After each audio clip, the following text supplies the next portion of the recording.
बिस्मिल्लाहिर्रहमानिर्रहीम, अस्सलाम वालेकुम। अली सलमान जी टीवी के तमाम नाजरीन को जी स्पोर्ट्स में खुश आमदेद कहता है कि जब पीर से लेकर जुमेरात तक रोजाना रात 11:05 पर हम इस महफिल को सजाते हैं आपके लिए और बात करते हैं पाकिस्तान स्पोर्ट्स के हवाले से। और अमूमन हम बात करते हैं पाकिस्तान क्रिकेट के हवाले से, क्योंकि पाकिस्तान क्रिकेट में हैपनिंग्स ही इतनी ज़्यादा होती हैं कि उनको डे बाई डे हमें डिस्कस करना ज़रूरी होता है और ताज़ा तरीन जो खबरें होती हैं वो आप तक पहुँचाना ज़रूरी होता है। और साथ साथ उन खबरों पर व्यूज़ और रिव्यूज़ भी अपने मुख्तलिफ क्रिकेट एनालिस्ट के जरिए हम आपकी समातों और आपकी बसारतों की नज़र करते हैं। आज भी हम बात करेंगे पाकिस्तान क्रिकेट से जुड़े मामलात के हवाले से, क्योंकि एशिया कप के हवाले से एक थोड़ी सी कन्फ्यूजन है कि एशिया कप के मामलात और ये ऊँट जो है वो किस करवट बैठेगा। और इन्हीं मुद्दों पे गुफ्तगू करने के लिए मेरे साथ आज स्टूडियो में एक सीजन स्पोर्ट्स जर्नलिस्ट मौजूद हैं कि जिनका क्रिकेट में बड़ा एक वसी तजुर्बा है, स्पोर्ट्स रिपोर्टिंग में, स्पोर्ट्स एंकरिंग में, और इनके जो एनालिसिस हैं वो आप सब पसंद भी करते हैं। और जो एक ज़बरदस्त सहाफ़ी हैं और साथ साथ बाखबर सहाफ़ी हैं, न्यूज़ वन से इनका शो जो है वो आप तवातुर के साथ देखते भी होंगे और मुझे उम्मीद है कि उसको पसंद भी करते होंगे। मेरे साथ मौजूद हैं हमारे बहुत ही अपने आसिफ खान साहब। अस्सलाम वालेकुम आसिफ भाई, कैसे हैं आप? सबसे पहले आपका बहुत बहुत शुक्रिया कि इन हालात में आपने वक्त निकाला जी स्पोर्ट्स के लिए। रास्ता निकालना जरूरी था, वक्त तो निकाल ही लिया था मैंने। वक्त तो कहते हैं कि जो अपनों के लिए वक्त की कोई कैद नहीं होती, बिल्कुल सही कहा आसिफ ने कि रास्ता निकालना ज़रूरी था और जब नीयत नेक हो तो फिर मंजिल भी आसान होती है। आज का शो ये इस जो मुहावरा है इसका बिल्कुल मज़हर है कि इनकी नीयत नेक थी इसलिए इनको मंजिलें भी मिलती गई और ये डेस्टिनेशन तक पहुँचने में कामयाब हो गए। इसके अलावा हमारे साथ मौजूद होंगे इस्लामाबाद से अरसलान शिराजी, एक और बड़ी ज़बरदस्त को नमस्कार, स्पोर्ट्स प्रोड्यूसर और स्पोर्ट्स जर्नलिस्ट। लेकिन सबसे पहले प्राइम का फॉर्मेट आज की टॉप स्टोरी। जी नाज़रीन, ये थी आज की टॉप स्टोरीज। आपने टॉप स्टोरीज में देखा कि फ़खर जमान को प्लेयर ऑफ द मंथ के अवार्ड से नवाजा गया। उन्होंने न्यूजीलैंड के खिलाफ जिस तरह 2 सेंचुरीज बनाई उसने उनको इस अवार्ड का हकदार बनाया। आसिफ खान ने थ्रू आउट जो सीरीज़ जो है कराची में जितने भी मैचेस खेले गए इनको स्टेडियम जाके कवर किया। सबसे पहले अब इनसे जानेंगे, आसिफ ये बताएं कि जो फ़खर ने इनिंग खेली, आप मीडिया बॉक्स में मौजूद थे थ्रू आउट द सीरीज़, कैसा आपने, क्योंकि ग्राउंड से आपने देखा तो क्या डिफरेंस देखा पुराने फ़खर में और इस फ़खर में? फ़खर, पुराने जो फ़खर थे उनके साथ शायद फिटनेस का इशू था, उनके पैर उस तरह से नहीं चलते थे।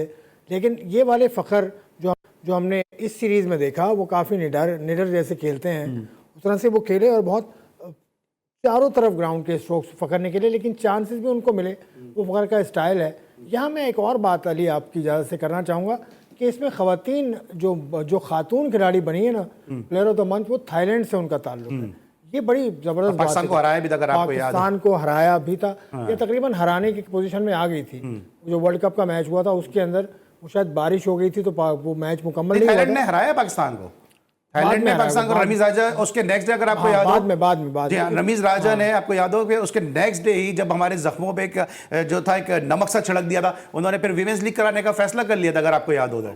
जी हाँ, तो थाईलैंड की टीम बहुत खुशाइंद बात है कि थाईलैंड से एक प्लेयर को प्लेयर ऑफ द मंथ का अवार्ड मिला है। तो ये बहुत बड़ी बात है इस रीजन के लिए, सेंट्रल एशियन रीजन के लिए ख़ास तौर से, और एशियन रीजन के लिए भी, क्योंकि ख़वातीन इस वक्त बांग्लादेश और श्रीलंका भी खेल रही हैं तो ख़वातीन की क्रिकेट भी ऊपर आती जा रही है। इस पर भी बात होनी चाहिए। लेकिन फ़खर जमान वो तो हमेशा से ऐसे। अच्छा, आप ग्राउंड में आपने मैचेस को कवर किया, आपने टीम का माहौल क्या देखा? खिलाड़ी आपस में जेल थे, जिस तरह भी इमाम ने भी एक ट्वीट की है और कहा यह जा रहा है कि थोड़ा उन्होंने नाराज़गी का इजहार किया इस ट्वीट के जरिए।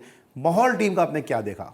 माहौल टीम का ऑन ग्राउंड तो मुझे कोई उसमें ऐसी बात नज़र नहीं आई जो आप पिक कर सकें। ग्राउंड के अंदर ये होता है कि जब आउट होता है तो कप्तान का बिहेवियर प्लेयर्स के साथ कैसा है, कप्तान का बिहेवियर। उसामा मीर क्योंकि अच्छी बॉलिंग कर रहे थे, उसामा मीर विकेट पे विकेट हासिल कर रहे थे। उसामा मीर का और जो मैंने बाबर आजम का जो आपस में रेपो देखा वो बहुत शानदार था। उसका बाबर आजम का दूसरे खिलाड़ियों के साथ, जो ज़रा सीनियर हैं उनके साथ तो है ही अच्छा, लेकिन जो जूनियर प्लेयर हैं अगर वो बाबर आजम उसकी तारीफ़ कर दे जिस तरह उसने आगा सलमान की तारीफ़ की थी ओपनली, या उसके अलावा उसने उसामा मीर की तारीफ़ की थी, तो ये बहुत आपको लगता है कि फिर कहीं ना कहीं ये सुई सदरन गैस से एक साथ खेलने उसका कोई कनेक्शन है? ये हो सकता है, क्योंकि अगर साथ खेलें तो ज़रूर इसका कनेक्शन आता है। लेकिन इस बात को कि बाबर का जो रवैया बाबर का नज़र आया प्लेयर्स के साथ, खासतौर से जूनियर प्लेयर्स के साथ, वो शानदार था। फील्ड के अंदर कोई बदमज़गी की बात नहीं। आपको ये भी याद होगा कि उसामा एक DRS लेने के लिए उसामा और बाबर के दरमियान एक छोटा सा मजाक भी हुआ था।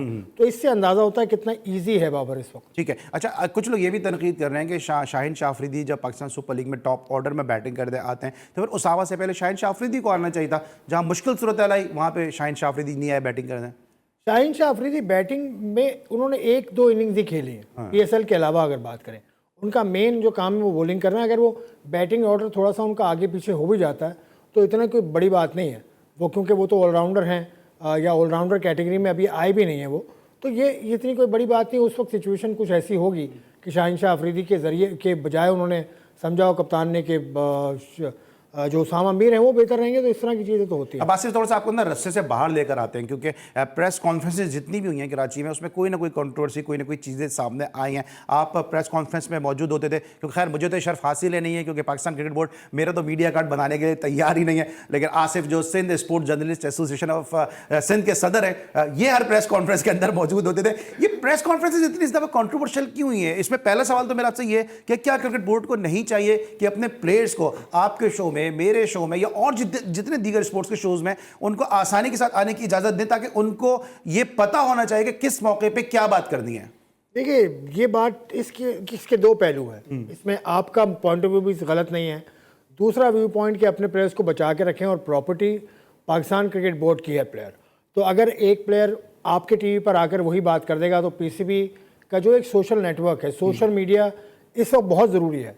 सोशल मीडिया की बहुत अहमियत है और बहुत अच्छा ये रेवेन्यू जनरेशन के लिए भी काम आता है और आवाम तक रसाई का भी ये जरिया है। तो इसमें इसको बैलेंस करने के लिए पीसीबी ने शायद ये, मैं पीसीबी की तरफ से बात कर रहा हूँ, मैं बिल्कुल ऑथेंटिक, मुझे नहीं पता कि पीसीबी क्या सोचता है, लेकिन सूरत हाल ये नज़र आती है कि जिस तरह बाबर आजम है, बाबर आजम जब पाकिस्तान नंबर 1 बना तो उसके फ़ौरन बाद पीसीबी के प्लेटफॉर्म से उनका इंटरव्यू आ गया था।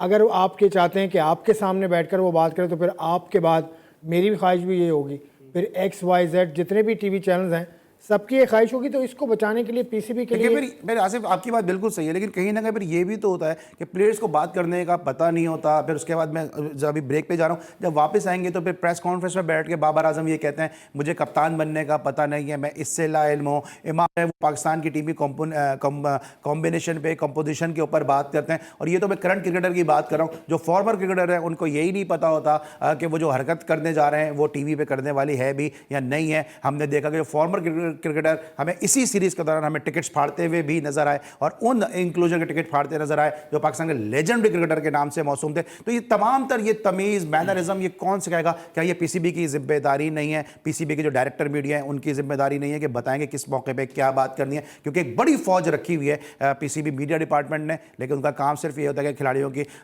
पसीना पोंछते हुए तस्वीर दिखाना है, पानी का गिलास हाथ में पकड़ते हुए तस्वीर दिखाना है। इस किस्म की चीज़ों से निकल के थोड़ा सा प्रैक्टिकल वर्क पे आए ताकि प्लेयर्स को मुश्किलात का सामना ना करना पड़े। आसिफ से और फिर उसके बाद आसिफ के बाद हमें अरसलान शिराजी ज्वाइन करेंगे बज़रिया टेलीफोन कॉल इस्लामाबाद से। इनसे डिस्कस करेंगे क्रिकेट से जुड़े इन तमाम मुद्दों के हवाले से। मिलते छोटे से ब्रेक के बाद।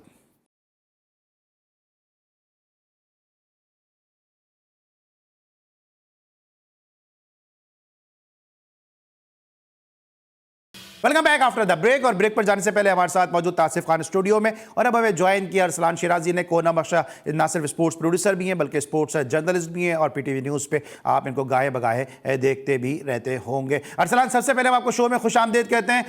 अस्सलाम वालेकुम, कैसे हैं आप? Thank you very much Ali, बहुत शुक्रिया बुलाने का। और सबसे पहले आपसे माजरत कि यहाँ पे कुछ हालात ऐसे हैं कि मैं आपके साथ लाइव नहीं आ पाया और कॉल पे आया। ठीक है, हम बात कर रहे हैं अरसलान शिराजी से भी बात करेंगे, आसिफ खान साहब से भी बात करेंगे पाकिस्तान का एशिया कप के हवाले से। और इस मौके पे अब सरफराज अहमद ने एक बड़ा ज़बरदस्त स्टेटमेंट दिया। उन्होंने आज एक ग्राउंड की ओपनिंग के हवाले से बात की है कुछ मीडिया के नुमाइंदों से, और उन्होंने भारत को दावत दी है उस प्राइम की तवज्जुह से कि वो पाकिस्तान आएँ और खेलें। क्या कहा सरफराज ने, आइए पहले वो सुनते हैं।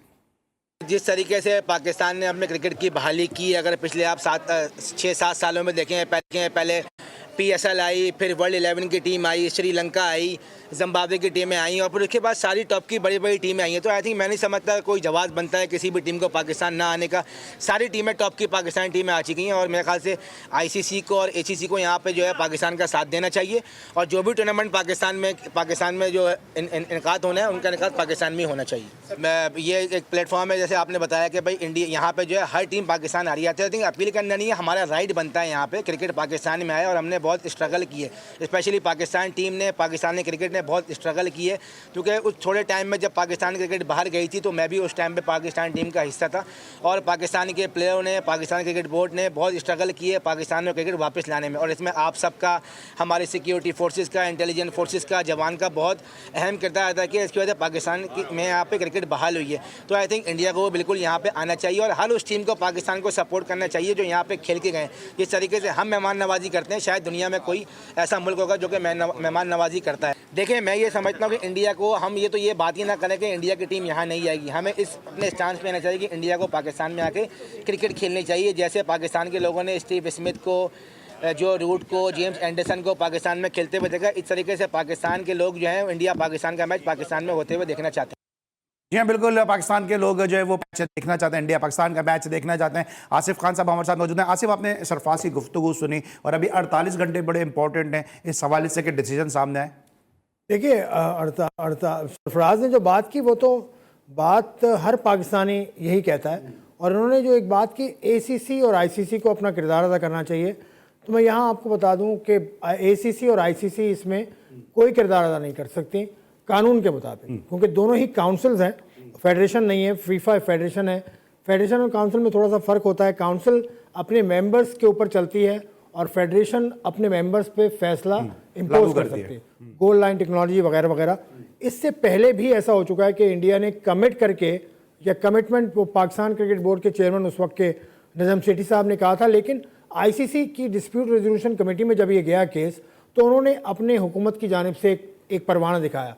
तो हुकूमती अगर कोई राय आ जाए तो ना ICC ना ACC कुछ भी नहीं कर सकती। ये बाकी क्रिकेट बोर्ड्स का भी यही हाल है कि वो ऑस्ट्रेलियन क्रिकेट बोर्ड हो, वो श्रीलंकन क्रिकेट बोर्ड हो, वो आपको वर्ल्ड कप 96 का भी याद होगा जब कीनिया टीम्स नहीं गई थी या और किसी मुल्क में नहीं गई, श्रीलंका टीम्स नहीं गई थी ऑस्ट्रेलिया की। तो ये हुकूमत टू हुकूमत बात होती है। पाकिस्तान क्रिकेट बोर्ड को करना ये चाहिए, और कर भी रहा होगा पाकिस्तान क्रिकेट बोर्ड, कि पाकिस्तान की जो मौजूदा हुकूमत है उससे ये बात करे कि वो इंडिया की मौजूदा हुकूमत से बात करे और इस मामले को हल करे, क्योंकि जब तक हुकूमतें करीब नहीं आती पाकिस्तान और भारत की, और उस वक्त तक कभी भी सीरीज़ नहीं हुई है, और कभी भी ऐसा होगा कि नहीं होगी सीरीज़। क्योंकि मुझे सुभान अहमद साहब का बयान याद है कि हमारा जो कॉन्स्टिट्यूशन है उसके अंदर हुकूमती मुदाखलत हम इसीलिए रखते हैं कि जब बोर्ड टू बोर्ड बात ना बने तो हुकूमत टू हुकूमत बात करनी पड़ती है, तो ये ज़रूरी है। ठीक है अरसलान, आपके पास क्या इनसाइड इस हवाले से, क्योंकि आप तो शहर इख्तिदार में हैं और सरकारी चैनल से भी वाबस्ता, आपके पास तो बड़ी इनसाइड स्टोरीज होंगी एशिया कप के हवाले से कि क्या होने क्या जा रहा है? सबसे पहले तो अली भाई मैं ये कहूंगा कि ये हमारे क्रिकेट बोर्ड की नाकामी है। मेरे बड़े भाई हैं, सीनियर हैं, आसिफ भाई जो कह रहे हैं वो हमारे सारा आंखों पे, लेकिन आप देखेंगे इन्होंने किया क्या है। पहले ये उनको आंखें दिखाते हैं और उसके बाद ये पाँव में गिर जाते हैं। मेरे ख्याल में ये वो चीज है जिसकी वजह से हमारी क्रिकेट सफर कर रही है। मेरे ख्याल में ऐसी पॉलिसीज बनानी चाहिए कि पहले ही आंखें नहीं दिखानी चाहिए, आप पहले ही उनसे रिक्वेस्ट कर लें, हुकूमत की राय, जिस तरह आसिफ भाई कह रहे हैं हुकूमत टू हुकूमत राब्ता कर लें और आप उन्हें कहें कि वो आके खेले। आप पहले ही उन्हें कहते हैं कि अगर आप नहीं आएंगे तो हम नहीं जाएंगे, आपने इतनी तड़ी नहीं है कि आप ये वाला काम करें, तो आप ऐसी बातें करते क्यों हैं? जहां तक आपने शहर इक़्तिदार की बात की, तो शहर इक़्तिदार में ये बात जरूर है कि आप जिस तरह कह रहे हैं कि अगले 48 घंटे बड़े इंपॉर्टेंट है, तो यहाँ तो ये बात कह रही है कि ये पोस्टपोन हो जाएगा और PCB ने मुख्तलिफ ममालिक से बात करना शुरू कर दी है कि कोई ट्राई नेशन सीरीज करवाई जाए पाकिस्तान में एशिया कप की जगह। लेकिन आप कह रहे पोस्टपोन हो जाएगा, लेकिन दूसरे जो भारत से खबरें आ रही हैं वो कि गैर मुसद्दिका ही हैं, वो खबरें ये आ रही है कि श्रीलंका को मुतबादिल वेन्यू के तौर पर तैयार किया जा रहा है। लेकिन अभी हमारी शो से पहले आसिफ से बात हो रही थी, तो आसिफ ने कहा कि अफगानिस्तान के साथ उन्होंने सीरीज स्केड्यूल कर ली है। जी बिल्कुल, अगर इसकी बात जी बिल्कुल अली भाई, अगर इसकी बात की जाए तो वो जो श्रीलंकन क्रिकेट बोर्ड में हमारी बात हुई उनके तर्जमान से, तो उसने बिल्कुल डिनायल दिया इसका, जो इंडियन मीडिया रिपोर्ट कर रहा था कि श्रीलंका ये शिफ्ट होगी, तो बिल्कुल इसमें तो कोई सदाकत नहीं है। लेकिन पाकिस्तान क्रिकेट बोर्ड ने जरूर रास्ते शुरू कर दिए और मेरे ख्याल में कुछ बोर्ड की तरफ से हम पॉजिटिव रिस्पॉन्स भी हमें मिला है और हमें ये बात बिल्कुल रोजे रोशन की तरह सामने यहाँ नजर आती दिखाई दे रही है कि ये जो एशिया कप है ये पाकिस्तान में इनकाद नहीं होगा। ठीक है आसिफ, आप क्या कहेंगे इस हवाले से? मुझे भी ऐसे लगता है, लेकिन मैं अरसलान की बात में एक इजाफा कर दूं कि जो हालात इस वक्त मुल्क के हैं, आज जो मुल्क में हुआ, उसके बाद जो अभी फैसले आ रहे हैं, जो आगे के चंद महीने, वो मुझे तो नज़र नहीं आ रहा कि कुछ और हो सकेगा इस मुल्क में, जो सियासी सूरत हाल है, क्योंकि सियासी तौर पे स्टेबल आप होंगे तभी आपका क्रिकेट बोर्ड भी स्टेबल होगा और तभी सारे मामला चलेंगे। और आपका क्रिकेट बोर्ड इस वक्त है इंटरिम फेज में है। क्रिकेट बोर्ड के चेयरमैन कुल्ली तौर पे चेयरमैन नहीं है, तो उनको भी अभी 2 महीने का वक्त दिया गया है। वो जब मुकम्मल करेंगे फिर क्रिकेट बोर्ड आएगा, फिर सारी सूरत हाल होगी। तो पाकिस्तान क्रिकेट बोर्ड इस वक्त इतनी ज़्यादा स्ट्रॉन्ग फुटिंग पे मुझे नज़र नहीं आता। सही। वो सिर्फ अपने अमाल की वजह से मैं नहीं कह रहा, उनकी जो सिचुएशन है कि उनका क्रिकेट बोर्ड इस वक्त बना हुआ नहीं है, और मुल्क की जो सूरत हाल है आज जो कुछ हुआ है उसके बाद जो सूरत हाल नज़र आ रही है, मुझे नहीं लगता कि मुल्क में हालात क्रिकेट के हवाले से स्टेबल होंगे। अच्छा अरसलान, ये जो बात आसिफ ने की बड़ा अच्छा उन्होंने पॉइंट ये रेस किया है, क्योंकि आपको लगता है कि आज जो भी कुछ पाकिस्तान में हुआ है, क्योंकि हम स्पोर्ट्स का शो कर रहे हैं, it's not our cup of tea, हम उसको तो हम डिस्कस नहीं करेंगे, लेकिन जो पॉलिटिकल स्टेबिलिटी है ये इसकी वजह से एक एक्सक्यूज मिल जाएगा, एक सेफ एग्जिट मिल जाएगा बीसीसीआई को।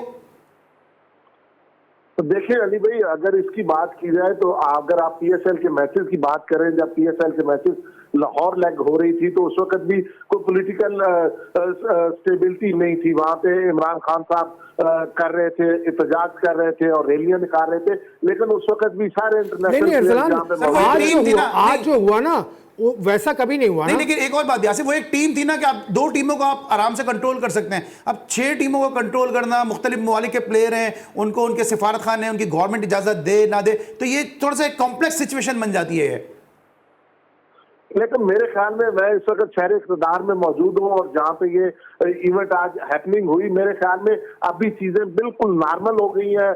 जो एहतजाज थे, जो चीजें थी वो खत्म हो चुकी हैं और बिल्कुल एक नॉर्मल लाइफ की तरफ हम जा रहे हैं। तो मेरा नहीं ख्याल कि ये अगले कोई 2-3 दिन से ज्यादा इसका कोई इम्पैक्ट होगा। कल कोर्ट में पेश भी कर दिया जाएगा। जो एक फैसला आना था इस्लामाबाद हाई कोर्ट का वो भी आ चुका है और उसमें भी उन्होंने वो कानूनी गिरफ्तारी दी है कि ये कानून के मुताबिक हुई है। तो मेरे ख्याल में चीजें बेहतर होने की तरफ जाएंगी। जहां तक बात है खेलों की, तो खेलों के पे इन चीजों का इतना ज्यादा असर नहीं पड़ेगा क्योंकि चीजें बेहतरी की तरफ जा रही हैं। हमारी हुकूमत स्टेबल है, उसके साथ सारी हुकूमतें खड़ी है। अगर हम बात करें, अगर हाँ ये हुकूमतें जो सूबाई हुकूमतें जो तोड़ चुके हैं वो इनके पास होती तो मेरे ख्याल में हालात मुख्तलिफ होते। फिर मैं आसिफ भाई की बात से एग्री करता कि चीजें यानी वो जो अच्छा, आसिफ इसमें कुछ ऐड करना चाह रहे हैं, ब्रेक पे आना है, आसिफ को ऐड करना चाह रहे हैं। मैं ये कह रहा हूँ कि ये जो कह रहे हैं कि नॉर्मलाइजेशन की तरफ जाएंगे, मुझे लगता है कि कल से नॉर्मलाइजेशन की तरफ नहीं जाएंगे आप। क्योंकि उनको इमरान खान साहब को का जो ये आज जो अमल हुआ उसको अदालत ने कह दिया जायज़ है। उसके बाद उनके ऊपर FIR होगी, उसके बाद फिर केस चलेगा। तो अभी तो पार्टी शुरू हुई है मेरे अभी तो अच्छा पार्टी शुरू हुई है, लेकिन थोड़ा सा ये कि अब जो ये इन तमाम हालात को सामने रखते हुए अरसलान मुझे क्विकली बताएगा, दोनों से पूछूंगा कि ये ब्रेक पे आना है कि जो हमने एक चीज़ कह दिया कि जी चैंपियंस ट्रॉफी में अगर इंडिया आता है तो हम वर्ल्ड कप खेलने के लिए आएंगे, हामी भर लें, इस तरह की जो बातें हमने की हैं, जो आंखें दिखाई हैं, ये भी नुकसान देंगी। बिल्कुल। मैं जैसे ही मैंने बात स्टार्ट की थी अली भाई, मैं बिल्कुल क्विकली यही कहूंगा कि अगर आप में इतनी हिम्मत नहीं है, जिस तरह आसिफ भाई कह रहे थे कि इंटरम सेटअप है, आपके इतने पांव मजबूत नहीं है, तो आपको ऐसी धमकियां नहीं देनी चाहिए। ठीक है आसिफ, आप कुछ कहेंगे? नहीं, बिल्कुल ठीक कह रहे हैं, मैं इनसे एग्री करता हूँ। ठीक है, जरा एग्री करते हैं दोनों, चलें कहीं तो ब्रेक तक आते थे दोनों। हमारे सिंध स्पोर्ट्स जर्नलिस्ट एसोसिएशन के प्रेसिडेंट और रावलपिंडी स्पोर्ट्स एसोसिएशन के अरसलान शिराजी साहब कहीं ना कहीं तो एग्री कर गए, लेकिन रावलपिंडी से एग्री करना पड़ेगा। हाँ, करना पड़ेगा। और रावलपिंडी वाले जो लोग हैं, हमारे जो दोस्त हैं, वो हमेशा कहते हैं कि कराची में पब्लिक आती नहीं है। इस पर भी जरा बात करेंगे कि कराची में तमाशाई क्यों नहीं आते, और आसिफ से पूछेंगे कि कराची में तमाशाई क्यों नहीं होते। और साथ साथ जो सरफराज अहमद ने भी कहा कि 25 खिलाड़ियों का पूल बना देना चाहिए और उस पर काम करना चाहिए ताकि वर्ल्ड कप की तैयारियां शुरू हो जाएं। और हमारे कप्तान कौन होंगे, इससे भी बाबर आजम अब तक लाइल्म है। इन तीनों मुद्दों पे बात करेंगे इन दोनों सीजन स्पोर्ट्स जर्नलिस्ट के साथ एक छोटे से ब्रेक के बाद।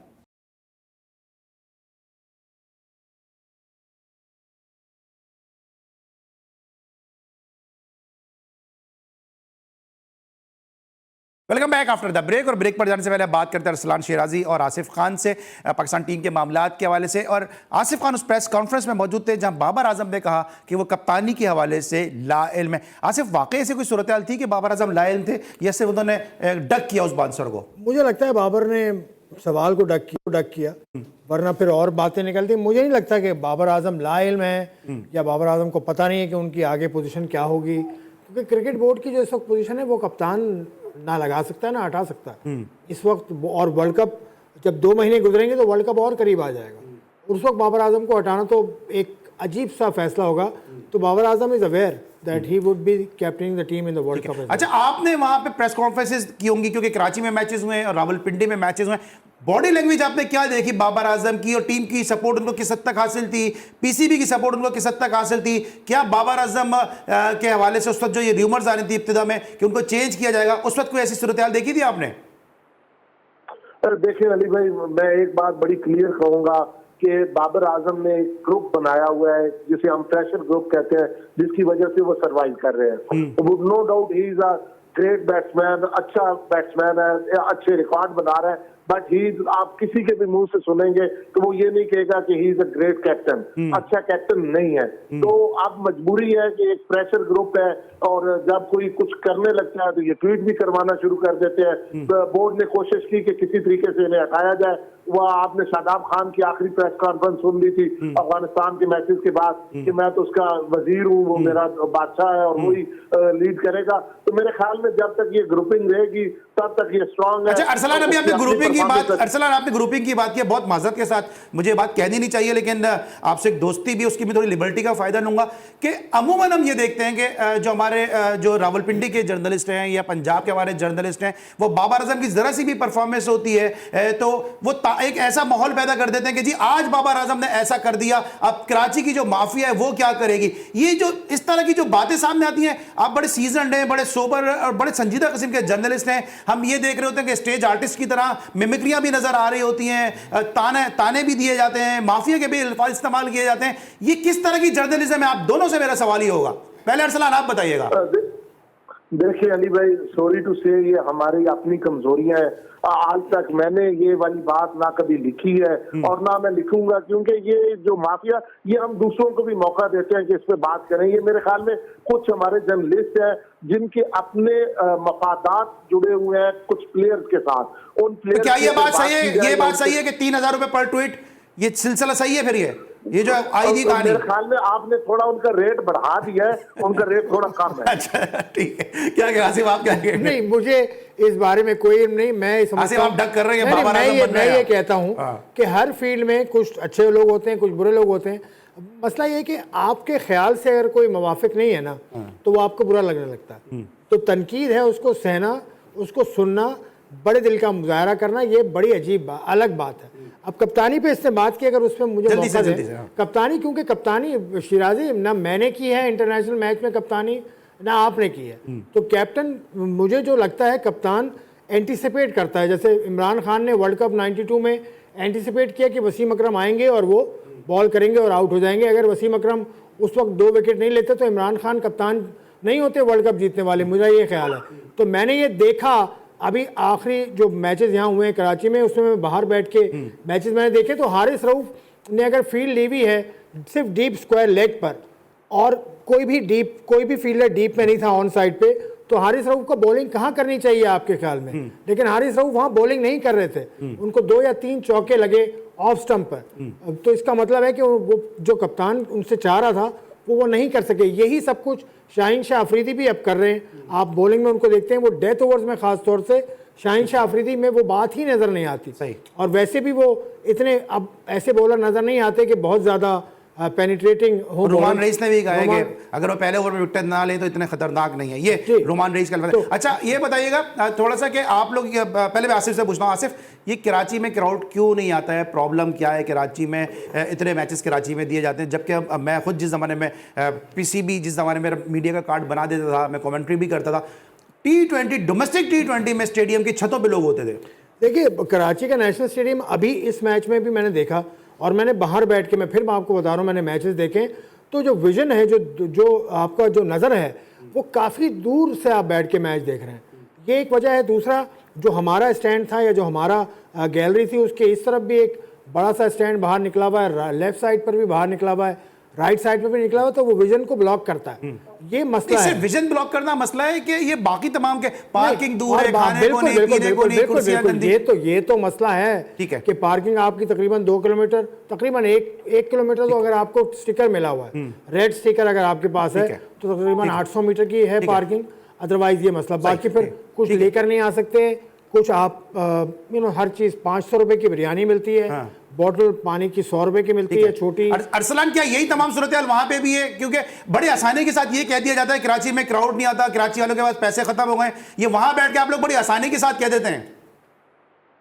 नहीं अली भाई, मैं इस पे ये कहूंगा कि मेरे ख्याल में इसका अगर मैं तमाम तर जिम्मेदार समझूं तो वो पीसीबी है। अच्छा। पीसीबी, अगर मैं यहाँ पे बात करूं, अगर पिंडी की आप बात करें तो मेट्रो चल रही होती है, और मेट्रो का पहले एक स्टेशन जो बिल्कुल करीब है रावलपिंडी स्टेडियम के, आपने देखा हुआ है, माशाल्लाह आप यहाँ पे आते रहते हैं, तो वो बंद होता था। इस बार वो भी खुला हुआ था और इजी एक्सेस होती है। तो ये पीसीबी का काम है कि इजी एक्सेस देना। जो अभी आसिफ भाई बात कर रहे थे कि अगर आपको 2 किलोमीटर चल के आना पड़े और फिर आपका व्यू भी ब्लॉक हो तो आप क्यों आएंगे में? तो ये व्यू किसने दिखाना है, और वो जो चीजें व्यू ब्लॉक कर रही है उसको किसने हटाना है? वो पीसीबी ने हटाना है। तो मेरे ख्याल में ये जो शायकीन नहीं आ रहे, इसकी तमाम तर जिम्मेदारी पीसीबी की बनती है। ठीक है। अच्छा, अब चूंकि आसिफ तो हमारे साथ रहते ही हैं, अक्सर गाय बगाए इनसे बात भी करते हैं, ये जो अभी स्टेडियम की आपने बात की है, ये जो अभी तनवीर अहमद ने जो टिकट फाड़े, इस पे आपका क्या मौक़िफ़ है?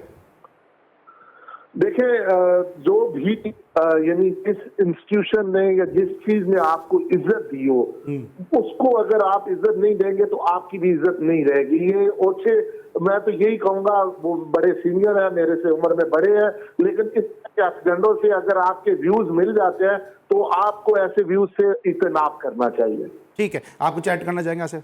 तनवीर किसकी बात करें? जब ये जो मोहम्मद इंक्लूजन लेजेंडरी, मुझे नहीं पता। चलें, आसिफ आज बिल्कुल बाबर आजम का मोड में नजर आ रहे हैं। आज आसिफ ने डक किया एक दफा पे कि आसिफ को नजर भाई, मैं क्यों बात करूं उस आदमी पर जिसे ये आप इतना भी काबिल नहीं समझते? नहीं, काबिल नहीं समझता। मैं इस चीज को डिस्कस भी किया। चले, thank you so much. Asif Khan हमारे साथ मौजूद थे, अरसलान शिराजी हमारे साथ मौजूद थे।